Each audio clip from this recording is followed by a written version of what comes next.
The Cotswolds, a unique area of southwest England full of gorgeous countryside with the most spectacular views. Oh, look at this. But I would say that I live here. This is the life. I'm poet Pam Ayres. It's so nice to be back. And in this new series, I'm discovering more delights in my lush part of the world. Just look at this. Oh, gosh. It's fit for a prince, I would say. You're a genius. I can't deny it. But this time I'm heading further afield too, to discover amazing places. Look, it's awesome, isn't it?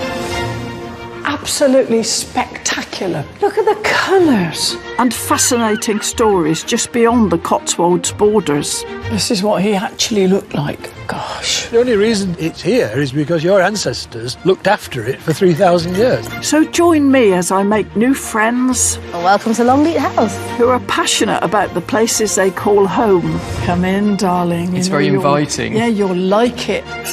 À votre santé. I don't know what that means. You might just recognise a few of them. This is the place I first heard the Beatles.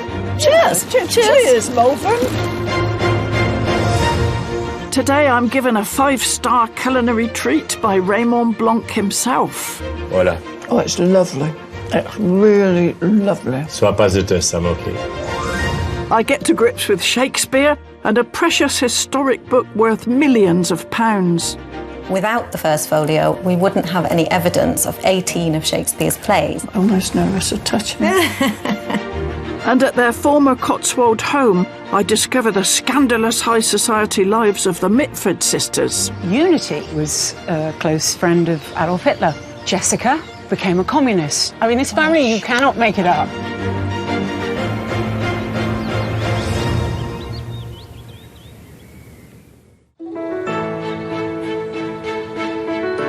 From smart country retreats to top-rated restaurants, the Cotswolds are famed for their exclusive 5-star getaways.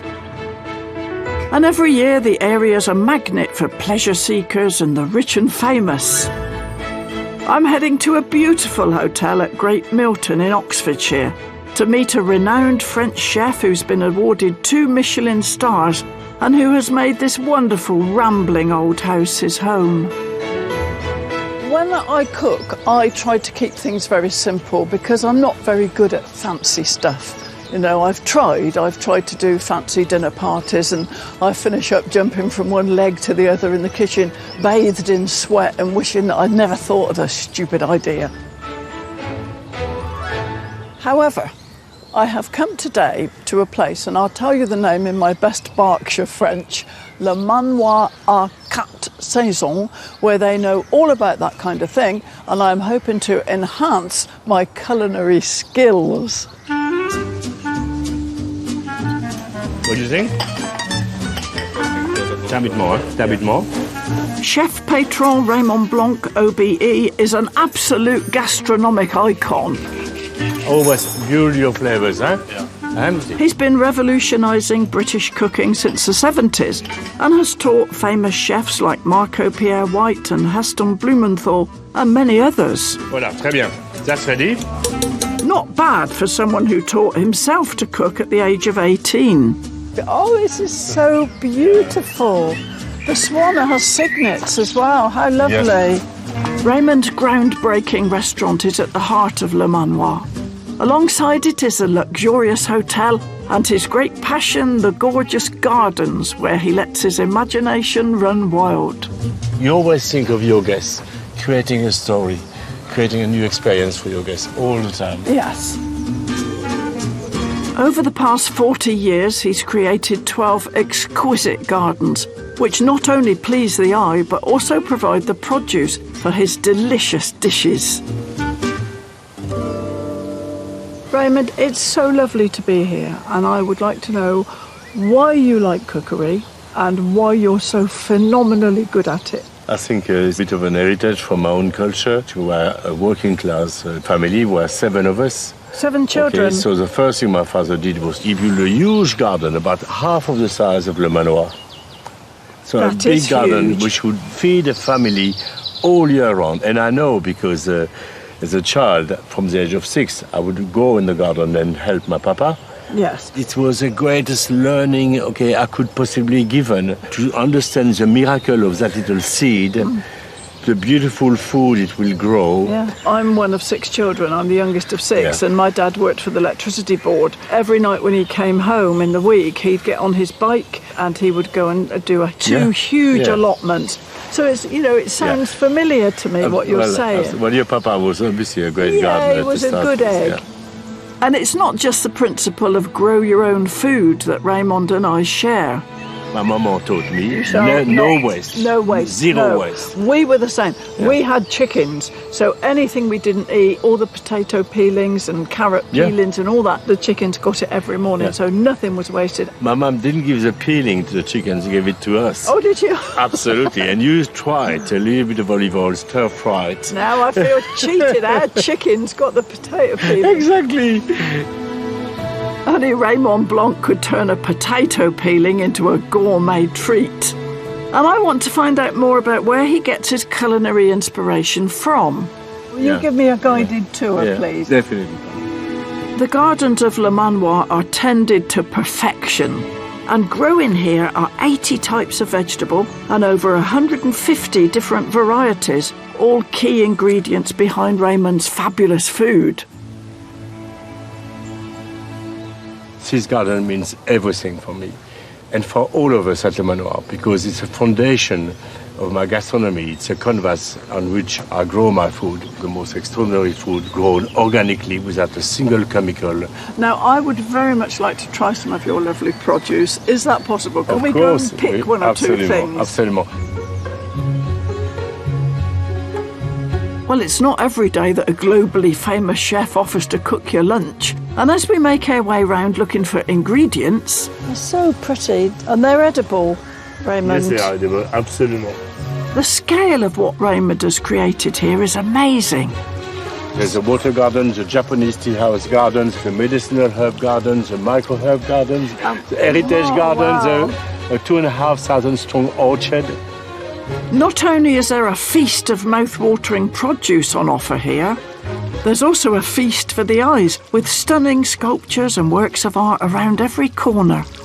All this walking's given me an appetite. I hope lunch is something substantial.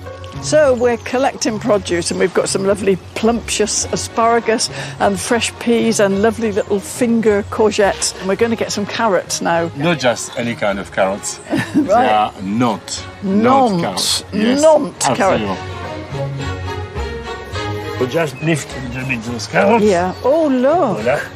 They're still very, very young. Oh, they look yummy. This is for you. Okay, all right. It looks slightly soil laden. Oh, it's okay, the soil is all good. Oh, they're lovely. They always call me a carrot cruncher, so why not play it up? It's delicious, actually. Listen to that crunch. Well, that'll help me see in the dark. And what a treat to try some of Raymond's gorgeous food. Okay, it will be delicious. I promise you, Pam, it's going to be a feast. I believe you. I know that. Coming up, Does it? I get to taste Raymond's celebrated cooking, but something gets lost in translation. À votre santé. I don't know what that means. I haven't got any French. And I come face to face with a rare portrait of Shakespeare himself. It features one of only 2 images of Shakespeare that were produced within the lifetime of people who knew him. This is what he actually looked like.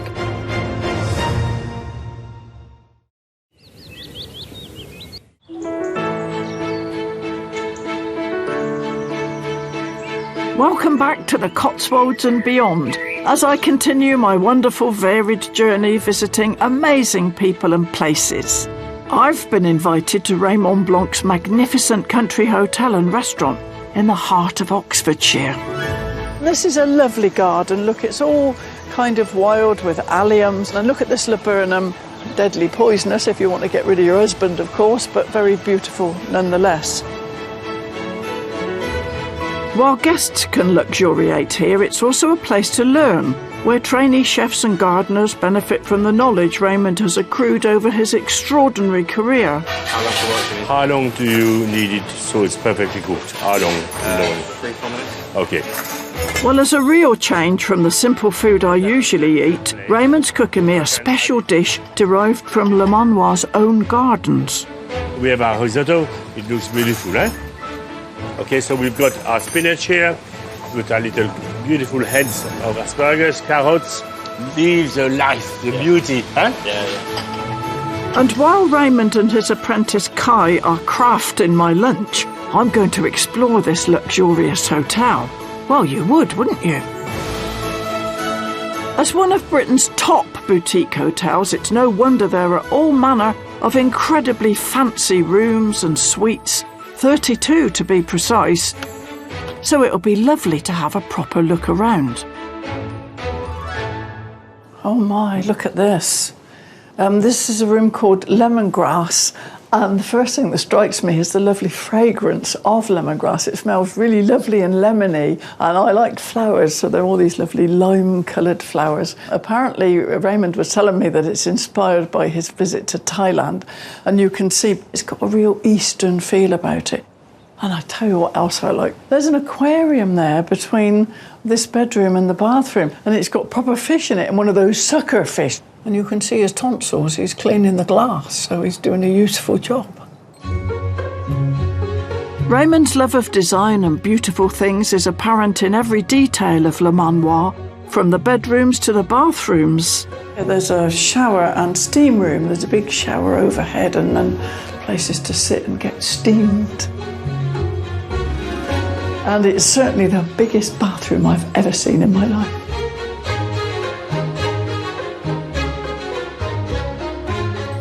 Well, while I soak up the surroundings, the finishing touches are being added to my luscious lunch. A bit of parmesan.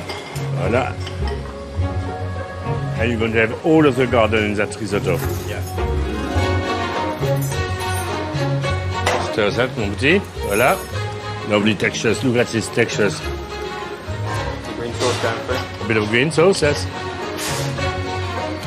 Très bien, it looks lovely. That's really a real celebration of summer. That's what it is. Looks beautiful, mon petit. Thank you very much. Voilà. Oh, thank you, Raymond. This is real 5-star treatment. Okay, it's a beautiful wine for you. Oh, So it looks gorgeous. a little bit for the chef, eh? Yes, absolutely.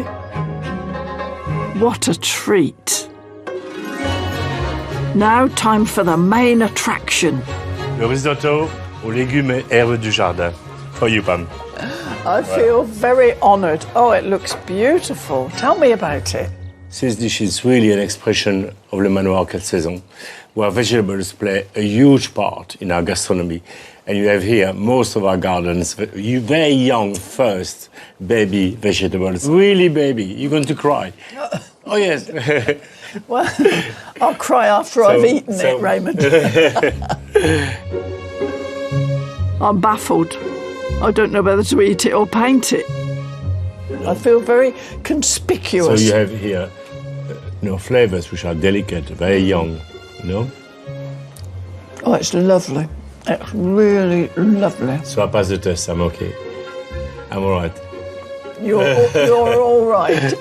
You're very all right. Thank you. It's absolutely lovely. The massive skill is that as soon as you put it in your mouth, you get this lovely burst of flavours. It's just what I would like to be able to cook if I was cleverer. Pam, à votre santé. I don't know what that means. Oh, I haven't got any French. À votre santé Cheers. means cheers. Voilà. Your good To your health. good health, of Yes, course, that's you the know. most important thing. She pretends she doesn't know, but she knows, really. Spending time with Raymond was certainly magnifique.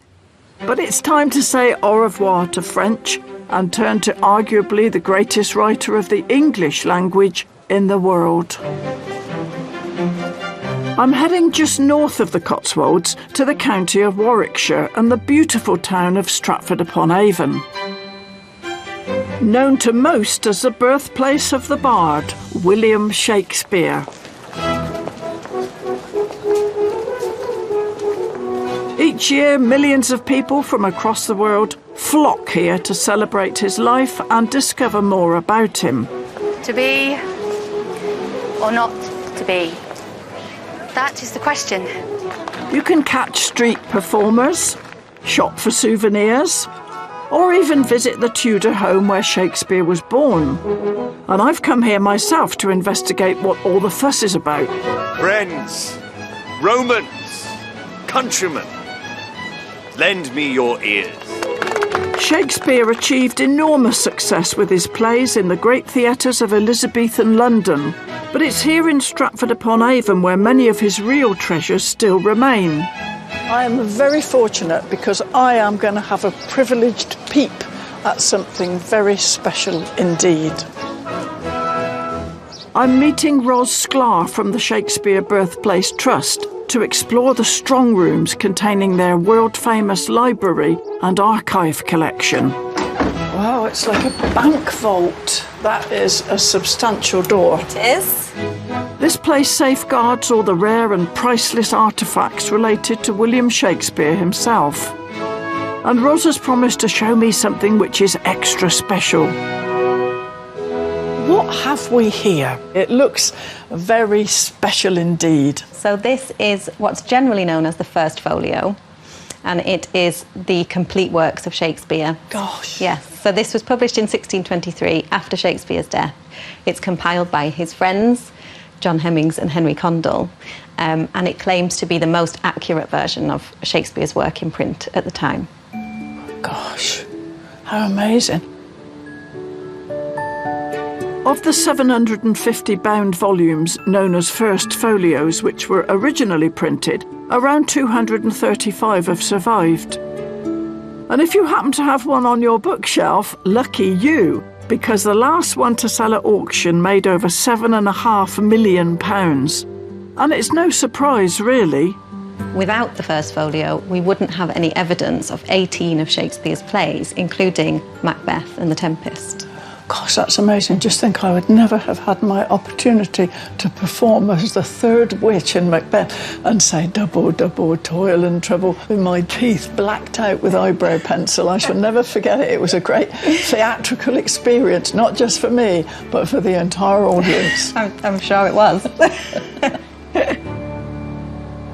The other reason why it's so important is because it features one of only 2 images of Shakespeare that were produced within the lifetime of people who knew him. This is what he actually looked like. Yes. Extraordinary when you look at the intricacy of it. Almost nervous of touching it. I am, gosh. No, there's something profound about touching it when it was printed in 1623. I know exactly what you mean. Just extraordinary. This is such an important document, so beautifully and painstakingly produced. And with its 16th century architecture and many proud tributes to its most famous son, Stratford is certainly a place with a rich history. So it's no wonder then that it attracts around 2.5 million visitors every year.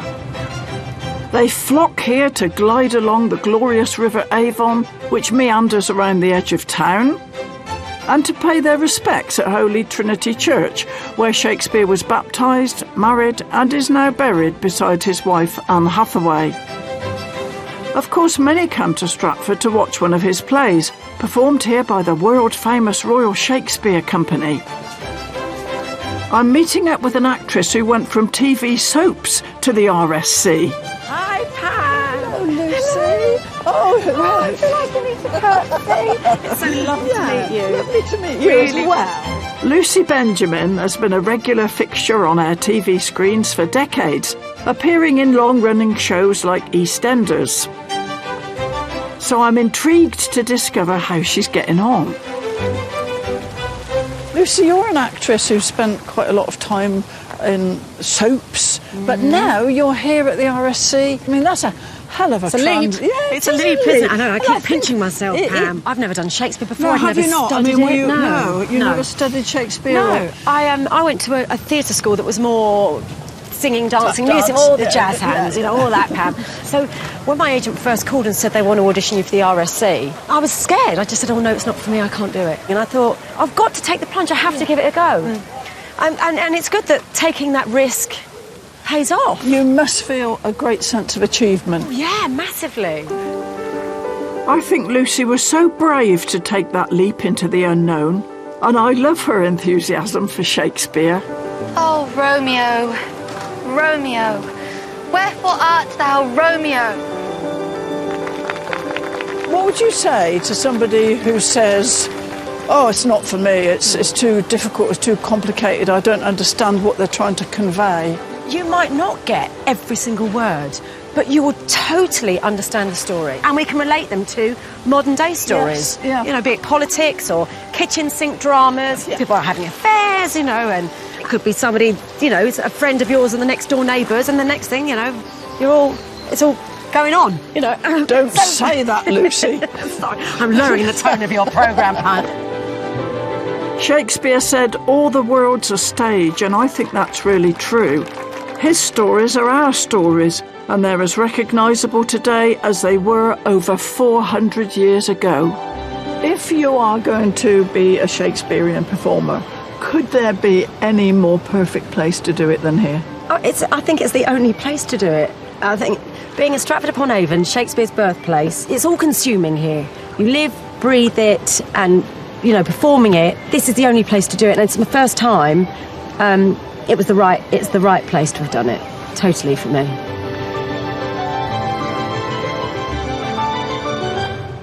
Coming up, I investigate the colourful history of an aristocratic Cotswold family. Then you have Unity, who was an avowed Nazi and a close friend of Adolf Hitler. I mean, this family, you cannot make it up. And we join a top wildlife cameraman for a festival of feathered friends. Slimbridge has always been, to me, the Glastonbury of all wetland reserves. I like that. Everyone knows Glastonbury. Slimbridge is the one to go to. Yeah.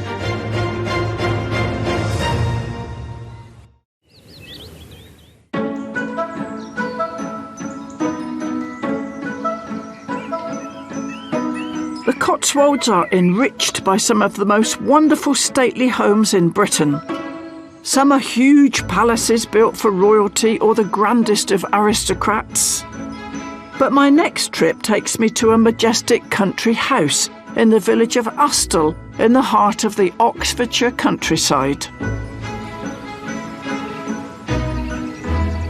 The thing that interests us about these houses is what happens when the doors close. The thing that fascinates us is the contrast between the posh people upstairs who are being pampered and the poor people downstairs who are working.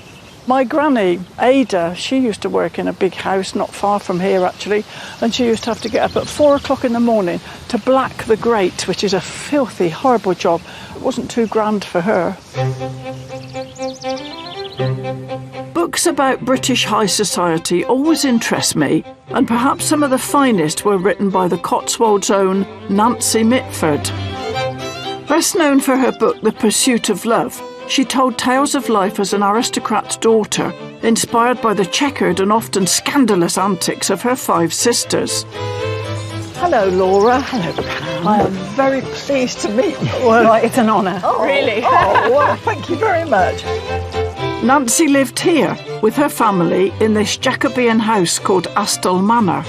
And that's where I'm meeting Nancy's biographer, Laura Thompson, to discover more about the extraordinary lives the sisters led. I must confess, I feel a complete duffer in your presence because you're an expert on the Mitfords, and I have muddled impressions.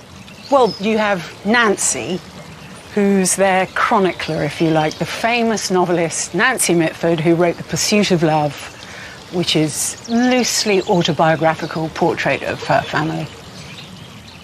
And Nancy certainly had some rich material to work with. The Mitfords seemed to span the social spectrum, from poultry farmers to landed gentry. There's Pamela, who was a countrywoman and bred chickens, that kind of thing. And then you have Deborah, who became the Duchess of Devonshire and the chatelaine of Chatsworth House. Her rebellion took the form of sort of being sane and, just leading an extraordinarily successful life. She held on to Chatsworth and she made it the success that it is today. But it was the three middle sisters who attracted all the interest and all the gossip.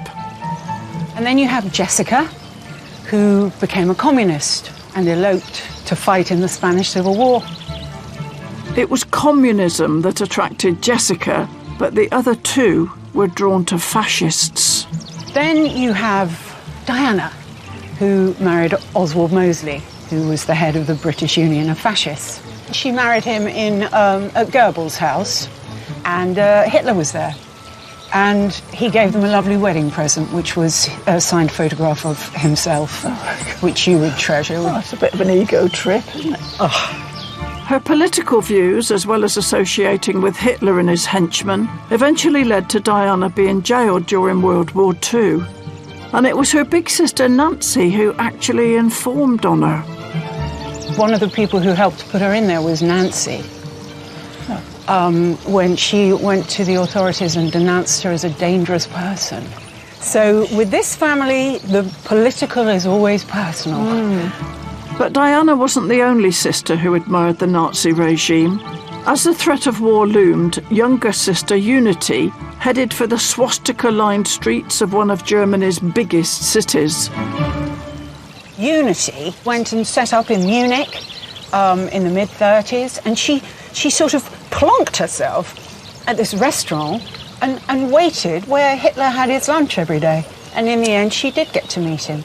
And she did become a friend of the Nazi high command. And then on the day that we declared war on Germany, she shot herself, put a bullet in her head. I mean, this family, you cannot make it up. You cannot make it up. What a family. What a family. Embroiled in political scandal and with outrageous love lives, they were the subject of much interest. And it was this Cotswold house which played a big part in their story. Why is Astle Manor so important?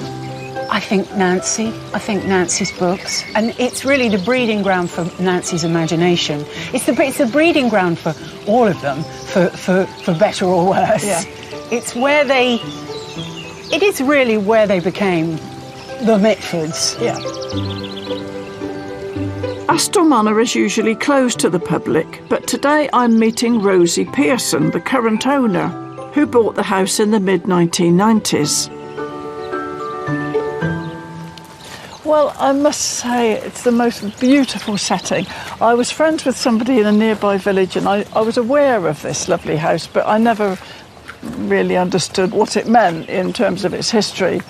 The middle bit was 1633, but the two wings were both later than that. We're not sure of the exact dates, but this is possibly late 19th century, as late as that, this end here. So it's all developed organically then, Rosie? Yeah. Yes, it's a bit of a jumble.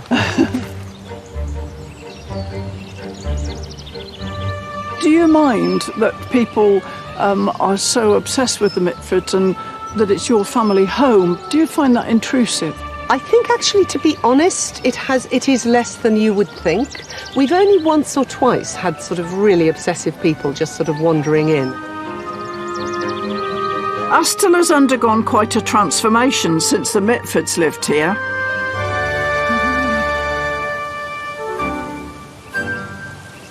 It's so beautiful here, Rosie, and I just love all this cow parsley everywhere, which gives you a kind of mist. Apart from the trees, there really was nothing. I mean, there was grass, it was wilderness, you know, maybe now you'd almost say it was wild. They'd been very reclusive, both the Mitfords and also the subsequent family that was here, so it didn't feel welcoming at all. No. You don't have to be a detective, though, to see that some guests are moving into Astle Manor.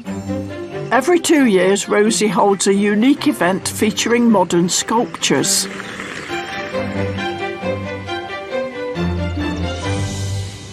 Probably the first sculpture exhibition, people came because of the Mitfords, and then since then, the battle has been, you know, can we become known for the things that we want to do instead of for the Mitfords? Because I think people are very worried with art that they have to understand it. Just feel it. We kind of love that sense of touch. Astle Manor is very much a home. You can imagine the sisters laughing and playing here. Of course, they have long since been judged by history, What Rosie's doing today is writing her own story, breathing fresh life and purpose into Astle. And I think that's quite right. Whether it's intriguing art or gorgeous gardens, this fabulous part of England has so much to offer. When it comes to the natural world, the Cotswolds and its surroundings have some marvellous places for spotting our wonderful British wildlife. One of those is Slimbridge Wetland Centre, which sits near the mouth of the River Severn in southwest Gloucestershire. This incredible 120-acre reserve was set up in 1946 by Sir Peter Scott, the son of the Antarctic explorer Captain Scott. For over the past 75 years, wildlife lovers have visited Slimbridge to marvel at the amazing variety of birds which call this place home. And today it's the turn of wildlife cameraman and self-proclaimed birder Hamza Yassin. Birding is for everybody. You don't need the latest equipment, you don't need anything. In fact, the best thing to have when you're birding is a cup of tea and a window. It's cheap, it's cheerful, and if you know what you're looking for, it's like watching our soaps in the evening. Sounds like Hamza's getting poised for a bit of drama. He's come to meet reserve manager Dave Painter, who's been looking after these wetlands for over 40 years. How many people come to the reserve in a year? Slimbridge, 250,000 Gosh. each year. And it's not just our visitors, we have a huge team of several hundred volunteers. Yeah. And of course, probably one of our more famous volunteers, or Peter's famous volunteer in the early days, was a young gentleman by the name of David Attenborough. He started off life as a volunteer here. That's pretty cool. As so many of the 30,000 water birds which winter here from across the world are rare and endangered, Slimbridge is a special haven in a very special place. Oh, wow. Well, this is really what Slimbridge is all about. It's a special kind of short, grassy salt marsh that's found just on the banks of the Severn here. Yeah. And it's really one of the reasons that Peter Scott came here. There was loads of birds around for him to come and see, and we're quite close to lots of people. That was one of the really big things for Peter Scott. He was the first person to realise that if conservation was going to work, you needed to get people involved. He's an absolute hero of mine, Peter Scott. Slimbridge has always been, to me, the Glastonbury of all wetland reserves. I like that. Everyone knows Glastonbury, like Slimbridge is the one to go to. Yeah. And there are some pretty impressive headline acts making their comebacks too. They are magnificent birds, aren't they? Including my favourite delicate shorebird, the avocet. Oh, look, there's another one. Yeah, another one dropping in. Avocets became extinct in Britain during the reign of Queen Victoria. But since the 1940s, and with all the advances in conservation, they're now once again happily nesting on our shores. Being 5 foot diddly squat myself, I'd absolutely love to have feet like that. But I think I'd be unstable. I don't know how they can move around just like that. Well, clever wading is just one of the avocet's many impressive feats. But Dave's real pride and joy are his common cranes. Gosh, they are amazing. Which before the 1970s had been extinct in the UK for the best part of 400 years. There are now more than 60 breeding pairs in the UK, and 6 of them live here at Slimbridge. They're huge as well. Cranes are Britain's tallest birds and can grow up to 5 feet, which, when you think about it, is huge for a bird. This is a pair called Kia and Chocolo. Oh, lovely. They met as teenagers, paired up and have stayed together, but we've seen others that have swapped mates and lost mates and gone back to another one. So it is a bit of a soap opera. Yes. It's not quite as clear-cut as you might imagine. Well, this all sounds a bit promiscuous to me, and enough to ruffle a few feathers. Are you excited seeing them here? Yeah, really excited, but nervous as well, you know. Okay, why though? I feel like an expectant father, you know, and most of the small birds, like the waders, are sort of rearing their chicks and they're fledging within a few weeks, a few weeks of vulnerability. Yeah. These have got months of it, and the big birds, they take a long time to get big enough to be able to fly. There may well be a few sleepless months ahead, but with dedicated conservationists like Dave and Hamza leading the fight, I really hope these magnificent birds become a more common sight here. It's phenomenal to see them, so I'm over the moon. So, yeah, thank you very much. Great stuff. I really I'm glad you've appreciate seen it. them. Yeah. Love them. Love them. Coming up, I'm clowning around at a Cotswold circus. Yeah! Hooray! Did it! That's it. You're now a circus superstar. And Raymond Blanc's mouth-watering kitchen garden is a source of inspiration to me. Quiet, please. Kindly don't impede my concentration. I am sitting in the garden thinking thoughts of propagation.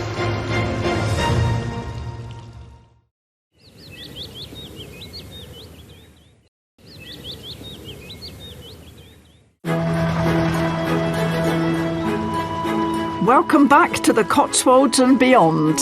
So far on my travels, I've tasted the loveliest cuisine with Chef Raymond Blanc, learned more about Shakespeare, Singing, dancing, musical, jazz hands. and discovered about some high society sisters. Miss Barry, you cannot make it up. And now the final part of my tour takes me to one of the Cotswolds' most beautiful stately homes, Sudley Castle near Winchcombe. Although there are all kinds of treasures to be found within these ancient castle walls, I'm looking for one in particular. A real jewel in the Cotswolds crown and something very close to my heart.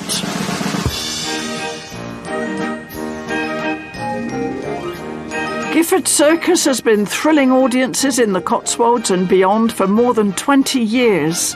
It makes me feel dizzy just looking at the guy spinning round. It is staggering. You just wonder how many years and years of practice has gone into it. From high-wire acts to jugglers and tumblers, the circus puts on a new show every year. It's a fantastic performance for everybody to come and see and marvel at. And there's one colourful character I'm really excited to meet. I'm looking now for Tweedy, who is the clown at Gifford Circus, and I absolutely love him because there's something so endearing about him and so clever, and I would be terribly disappointed if I came to the circus and Tweedy wasn't in it, so I'm going to go and see if I can find him.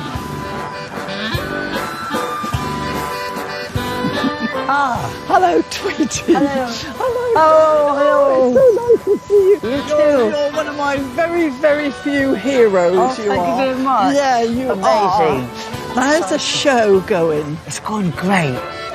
Tweedy is Gifford Circus's longest-serving performer and something of a Cotswolds institution himself. Tweedy, I absolutely love Gifford Circus. I'm your greatest fan, and I'd like you to tell me what makes it so special. Well, there's a number of reasons. I think it has a theatrical element that a lot of shows don't have. It's got an intimacy, and I think it's a connection with the audience. I think everyone really feels a part of the show. I've been to this big top dozens of times, but today I feel very honoured to be going behind the scenes on show day, which is quite a privilege.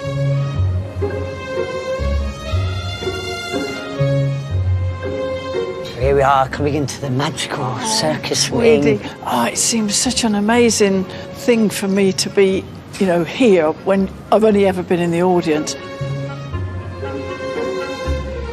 It's such a magical space, isn't it, where wonderful things are going to happen and people are going to be happy and full of laughter. Yes, and with that cheeky smile, I fear he's got something up his sleeve. As you're in the circus ring, I think you should do a little trick with me. Wait there, just one sec. I'll just get my hat. I got my hat. Now all you have to do, you're going to throw it like a frisbee, and I'll catch it on my head. All right, then. Here we go. Right, ready? Da-da-da. Oh, too strong. Oh, sorry, calm Tweedy. Calm down. I'm so excited, Tweedy. I'm not that far away. Right. Okay, this Again. time. Ready? Yeah! Hooray! Did it! That's it. You're now a circus superstar. Oh, well, it's taken me all my life to do that, Yes. but I'm delighted. I better go get ready. Okay, darling. Oh, it's been so nice spending some time with you. And I'll see you in the performance. I can't wait. See you later. Yeah, bye-bye. Oh, I do love him. I do. More than 1 million visitors have enjoyed countless spectacular shows in the Big Top here over the years. And as the crowds gather to take their seats for today's performance, Tweedy's ready to make them smile all over again.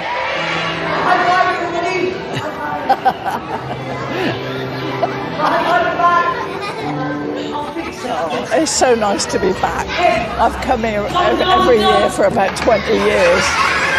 It's just a very special place to me. I used to bring my children, and now I bring my grandchildren. So, we go back a long way. And there's nothing quite like showtime, as all the amazing acts take centre stage. From awe-inspiring acrobats to hair-raising high-wire performers and moments of magic. How did she do that? And let's not forget our wonderful clown. Oh dear, I hope Tweedy realises his guitar's on fire. Well, attractive as it seems, I've probably left it a bit too late to run away to the circus. So perhaps I'll just go back and take inspiration from Raymond Blanc's wonderful garden and grow some lovely tasty vegetables instead. Quiet, please. Kindly don't impede my concentration. I am sitting in the garden thinking thoughts of propagation, of sowing and of nurturing the fruits my work will bear, and the place won't know what's hit it once I get up from my chair. I'm at the planning stages now, if you should need to ask. And if I'm looking weary, it's the rigours of the task. Well, the creation of a garden is a strain, as you can guess, so if my eyes should close, it isn't sleep, of course, it's stress. Oh, the mower I will cherish, and the tools that I will oil, the dark, nutritious compost I will stroke into the soil. My sacrifice, devotion and heroic aftercare will leave you green with envy once I get up from my chair. The branches I shall layer and the cuttings I shall take. Let other fellas dig a pond, I shall dig a lake. My garden, what a showpiece. There'll be pilgrims come to stare, and I'll bow and take the credit once I get up from my chair.